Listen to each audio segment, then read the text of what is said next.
2026 June 30 నాటికి complete చేస్తానని ఒక వాగ్దానం తీసుకొని ఈ రోజు నేను ముందుకు పోతా ఉన్నా. చేపిస్తాం, త్వరలో జరుగుతాయి.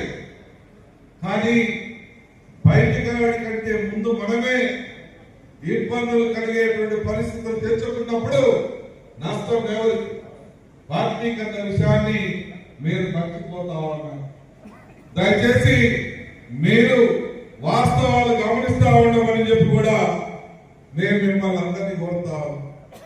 ఈరోజు మార్కాపురం నియోజకవర్గాన్ని అభివృద్ధి పదంలో తీసుకుపోవాలని, అభివృద్ధి అంటే ఏ రకంగా ఉంటుందో చూపించాలని, అభివృద్ధి చేయాలన్న ఒక కాంక్ష ఉంటే ఏ రకంగా అభివృద్ధులు జరుగుతాయో చూపించాలని ఈ రోజు పలకలమిట్ల మండలం గాని, ఈ తందుబాటు గాని, మార్కాపురం గాని, పొదిలి మండలంలో గాని ఎక్కడైనా సరే మీరు పొలాలు ఇప్పించగలిగితే మీ ఊర్లలో మీకు ప్లాంట్ గాని, ఇండస్ట్రీ గాని తీసుకొచ్చి పెట్టించే బాధ్యత నేను తీసుకుంటానని మీ అందరికీ మాటిస్తా ఉన్నా.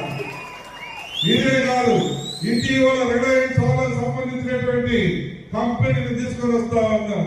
ఒక్కొక్క కంపెనీ 500 కోట్ల రూపాయలతోటి మన ప్రాంతంలో కొనగలిగిన మండలంలో పెట్టబోతా ఉన్నారు. దాని వల్ల ఉద్యోగాలు రాబోతా ఉన్నాయి, కొన్ని వేల మందికి న్యాయం జరగబోతా ఉంది.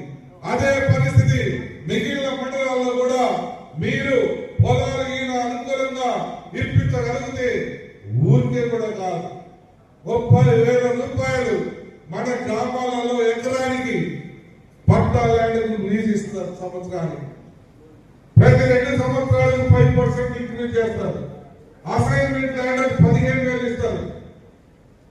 ఈ రకంగా ఒక డీల్ అనేది ఫ్యాక్టరీలు కట్టేటువంటి పెద్దలతో, పెద్ద పెద్ద సంస్థలతో మాట్లాడి సిద్ధంగా ఉన్నా. నేను నిన్న మొన్న ఎంఆర్ఓ అందరినీ కూడా పిలిపించుకొని మాట్లాడాను.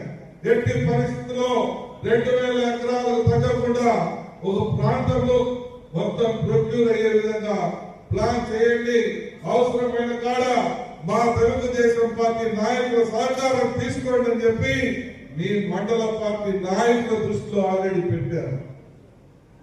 ఆల్రెడీ మీ దృష్టిలో పెట్టి మీరు ఆ రకంగా ప్రొక్యూర్ అయ్యే విధంగా చేసి పెట్టండి అని చెప్పి కూడా వాళ్ళకు ఆదేశాలు ఇచ్చారు. ఇలా నియోజకవర్గ అభివృద్ధి కోసం పాటుపడతా ఉన్నాం. నిన్న చంద్రబాబు నాయుడు గారు వచ్చారు.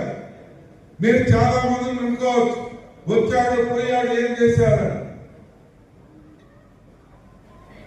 ఆయనతోటి మార్కాపురం